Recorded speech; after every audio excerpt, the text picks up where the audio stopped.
नमस्कार सभी को, स्वागत है आप सभी का हमारे YouTube चैनल पे। और बच्चों, आज हम करने वाले हैं class 10th economy and credit का पार्ट नंबर 2। और पार्ट नंबर 2 में बेटा हम लोग बात करेंगे आज किसकी? हम बात करेंगे आज क्रेडिट की, यानी कि उधार, यानी कि लोन। तो सबसे पहले बेटा आप जानो ज़रा कि इसका मीनिंग क्या होता है। What is the meaning of this word credit? So it means कि एन एग्रीमेंट, क्रेडिट और loan refers to agreement in which the lender, जो दे रहा है, ठीक है ना, देने वाले को बोलते हैं द लेंडर, जो उधार दे रहा है, क्या करता है? सप्लाई। वो सप्लाई करता है money, goods and services to borrower, जो उधार ले रहा है, with the promise of future payment. यानी कि आपके रमेश ने पैसे दिए किसको? लोकेश को। किस आश्वासन पे दिए, किस ट्रस्ट पे दिए कि भाई मैं तुझे 10,000 रुपये दे रहा हूँ और तू मुझे 3 महीने बाद वापस कर दियो, ठीक है ना, प्रॉमिस ऑफ फ्यूचर पेमेंट। और 3 महीने बाद तू मुझे 10,000 के एक तरीके से 13,000 दे दियो, यानी कि इंटरेस्ट मुझे तू पे कर दियो, ठीक है ना। तो ये क्या होता है? ये होता है आपका क्रेडिट, जो रमेश ने लोकेश को दिया, जो रमेश ने लोकेश को दिया, वो क्या है? वो है क्रेडिट। उसने पैसा दिया उसको। और large number of transaction in our day to day activities involve credit in some form और अदर। अगर हम डेली अपनी लाइफ देखते हैं तो बेटा रोज़मर्रा की बेटा ज़िंदगी में हम लोग देखेंगे कि उधार चलता रहता है। कभी आप दूध उधार ले आते हैं, कभी आप एक तरीके से रिचार्ज करा लिया, मतलब बहुत सी बातें जो होती हैं बेटा हमारी रोज़मर्रा की लाइफ में जो है वो होती रहती हैं, ठीक है। अब जो ये उधार की होती है सिचुएशन, ये 2 तरह की आपको पढ़नी है, अलग अलग सिचुएशन। एक बंदे ने उधार जो लिया उससे उसने कमाया प्रॉफिट, ठीक है ना। और एक बंदे ने जो उधार दूसरे ने लिया उससे वो फंस गया। तो दोनों हम लोग जो है वो बेटा, जो दोनों बेटा आपकी केस स्टडी है उसको हम लोग अब डिस्कस करने वाले हैं, ठीक है। So topic is 2 different credit situation. अगर हम पहले की बात करें, in the first situation credit is use to meet the production expense. यानी कि अब सपोज के मेरी कोई फैक्ट्री है, अब मुझे उस फैक्ट्री में करनी है प्रोडक्शन।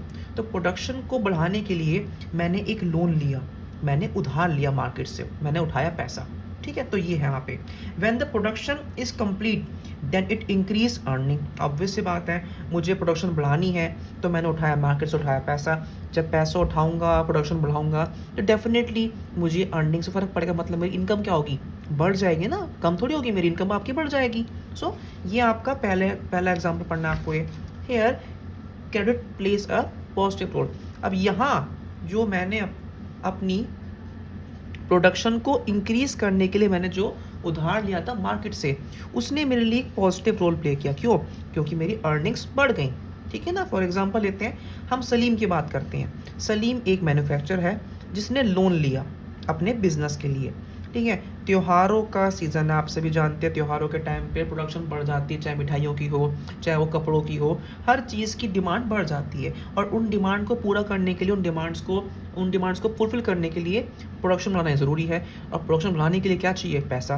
पैसा नहीं है तो लोग लेते हैं लोन आपका, ठीक है। So he receive large orders from the trader to complete production on time. He asked the raw material suppliers to supply material on credit. उसने क्या किया? अब इस बंदे ने उधार लेना शुरू कर दिया।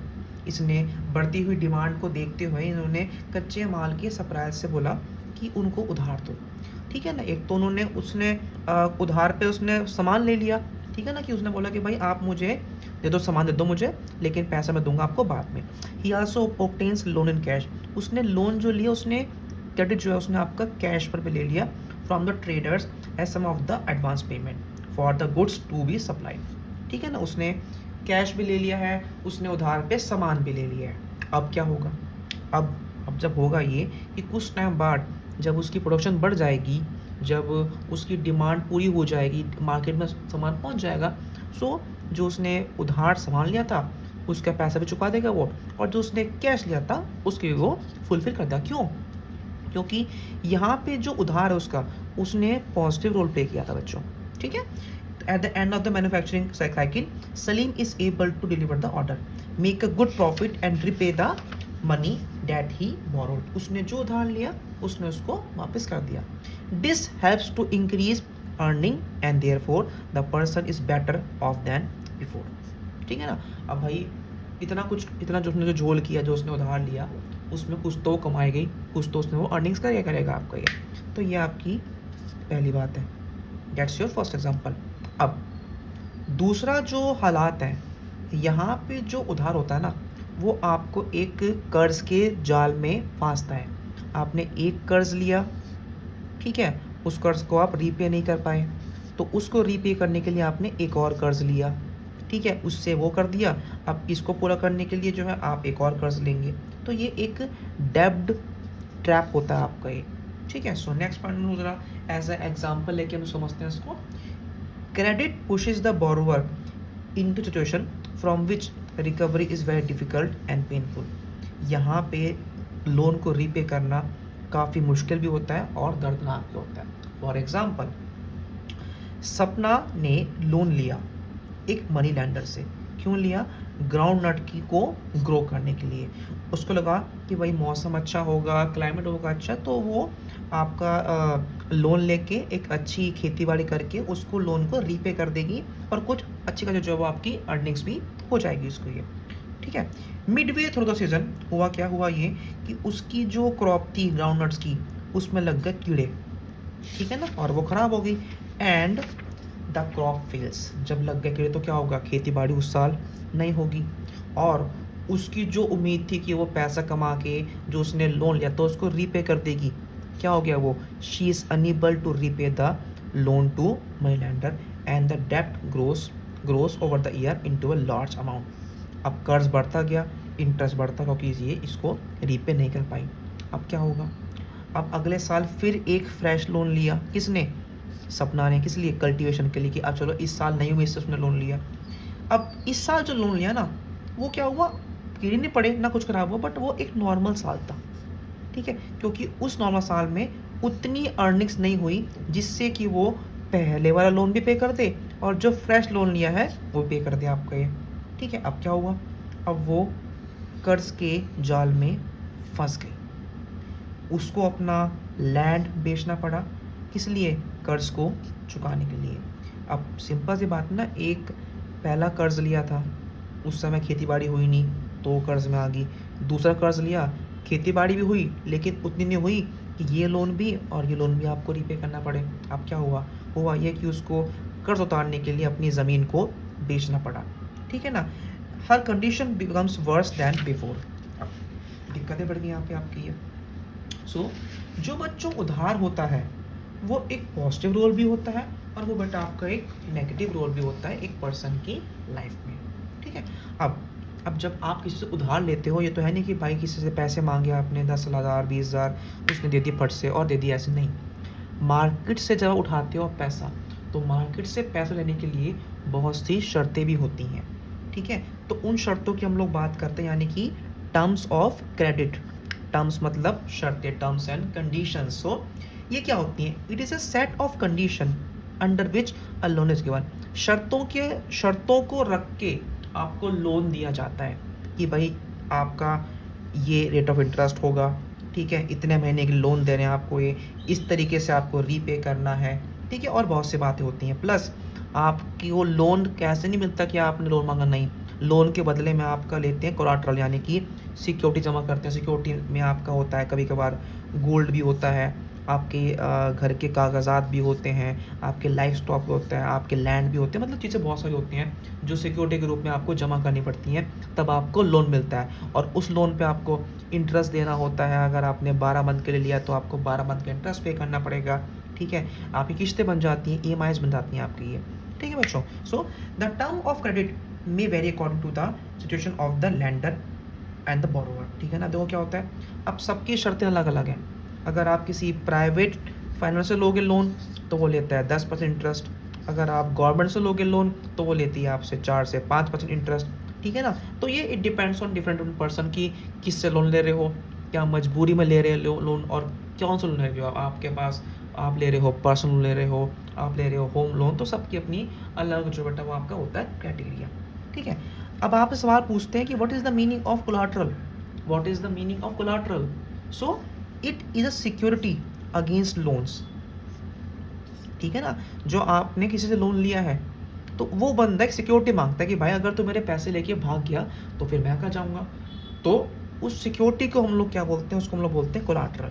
ठीक है ना, इस कोलाटरल के अंदर इट इज़ एन एसेट, ये क्या होता है, it is an asset that the borrower owns and uses this as a guarantee to a lender until the loan is repaid. जब तक आप उस लोन को पे नहीं करोगे तब तक वो चीज़ जो है वो उस बंदे के पास रहेगी। यानी कि आपने सपोज किया रमेश ने लोकेश को जब 10,000 रुपये दिए थे ना, तो लोकेश ने रमेश को सिक्योरिटी के तौर पे, मैंने बोला अपना, उसने अपना आईफोन रख दिया, उसने अपना आईफोन 6s रख दिया गिरवी कि भाई ये मेरा फ़ोन तो रख ले अपने पास, 3 महीने के बाद तुझे मैं 10 दे दूँगा वापस और इंटरेस्ट पे कर दूँगा, मुझे वापस कर दियो फ़ोन, अगर नहीं दे पाया तो ये फ़ोन तेरा।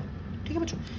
If the borrower fails to repay the loan the lender has the right to sell the asset और कोलाटरल टू ऑब्टेन पेमेंट। ठीक है ना, अब ये आईफोन वो बेचे या यूज़ करे वो उसके अटक है, लेकिन अगर उसने पे कर दिया तो उसको आपसे करना पड़ेगा आपको। ये some examples of collateral security used by for borrowings are land, titles, deposit with banks, life stock etcetera. अलग चीज़ें होती हैं, गोल्ड भी होता है इसमें आपका, जो सिक्योरिटी करके लोग यूज़ करते हैं। नेक्स्ट पॉइंट बेटा आपका आता है वैरायटी ऑफ क्रेडिट अरेंजमेंट, यानी कि लोन कहाँ से मिलता है इंसान को, लोन जो है वो कहाँ से ले सकते हैं हम लोग, तो अलग अलग कैटेगरी में अलग अलग होते हैं। फर्स्ट बेटा पॉइंट क्या आता है, लोन फ्रॉम मनी लैंडर्स। ठीक है ना, यानी कि जो लोन होते हैं वो लेते हैं हम लोग मनी लैंडर से आपके। तो small farmers borrow money, small farmers borrow money from the village money lenders at high rate of interest. अब ये जो होता है ना, गांव के जो होते हैं ज़मींदार जो देते हैं पैसे, ये एक अच्छे खासे हाई इंटरेस्ट पे देते हैं पैसा। Due to high interest rate they failed in डेब्ट ट्रैप। अब किसान बेचारा इतना ज़्यादा हाई इंटरेस्ट ऑफ रेट नहीं पे कर पाता और वो एक कर्ज के मकर जाल में जो है वो आपका फंस जाता है। ठीक है बच्चों। Next point, loan from traders. Farmers gate loans from agriculture traders at a lower rate of interest. अब जो होते हैं ना ट्रेडर्स होते हैं, इन पे एक अच्छी कम कॉस्ट पे आपको लोन जो है मिल जाता है। But the traders also get the promise of the farmers to sell their crops to him only. ठीक है, अब ये जो होते हैं ट्रेडर्स, ये भी होते हैं बड़े शाणे, ये लोग इंटरेस्ट कम लेते हैं लेकिन ये एक शर्त रखते हैं कि आप अपना माल हमको ही दोगे और सस्ते दाम पे दोगे आपका ये। ठीक है ना, अपना माल हमको बेचोगे आप। In this way trader ensures that money is repaid besides making profit. ठीक है ना, अब इनको जिन्होंने उनको कर्ज दिया वो पैसा मिल रहा है, इंटरेस्ट मिल रहा है, प्लस इनको माल सस्ता मिल रहा है, तो इनका प्रॉफिट भी हो रहा है अच्छा खासा। He buys crop from farmers at a low price and sell it later when the price is high. यानी कि इनसे सामान ले लिया, जब दाम बढ़ेंगे तो इसको ये बेच देंगे। देख रहे हो चला के इन सब की। ठीक है, next point, loan from banks. अब बैंक बेचारे जो होते हैं वो बढ़िया लोग होते हैं, बैंक सस्ते देते हैं और शर्तें भी इनकी कम होती हैं। Some farmers take loan for cultivation from bank at very low interest and at easy repayment terms. Bank also provide other facilities to such borrowers. मैंने पहले कहा था आपको कि बैंक में काफ़ी इश्यूज़ नहीं होते, बैंक बिल्कुल सिंपली आपको लोन देता है। इवन बैंक कभी कभार जो है वो लोन माफ़ भी कर देता है अगर आपकी क्रॉप जाती है फेल आपका ये। Next point, loan from employers. Landless agriculture labourers and workers depend on their employers for loan. The land owner may charge interest rate up to 5% per month. The worker work for land owners in order to repay the loan. ठीक है, ये होता है employer से आपको loan from. Next point, loan from cooperatives. ठीक है, this is the major source of cheap credit in rural areas. Loan to, यानी कि ये छोटी छोटी सोसाइटी होती है आपकी ये, यहाँ पे लोग मिलके अपना एक ग्रुप बनाते हैं, उसमें ये मंथली जोड़ते हैं पैसा और फिर रोल ये दूसरे को देते, मतलब जिसको होती नीड उसको ये लोन जो है वो रीपे, मतलब उसको अलाउ करते हैं आपको ये। Loans to member of cooperative societies can be provided for the purchase of agriculture implements, cultivation and agriculture trade, fisheries, construction of houses and other expenses. ठीक है बच्चों, तो ये 5 तरीके होते हैं बेटा ज़्यादा से आपको लोन जो है वो मिल सकता है। So that's our part number 2 of money and credit. I hope आपको ये समझ में आ रहा हो। जल्दी मिलेंगे आपसे हमारे पार्ट नंबर 3 में और चैप्टर को हम लोग फिनिश कर देंगे।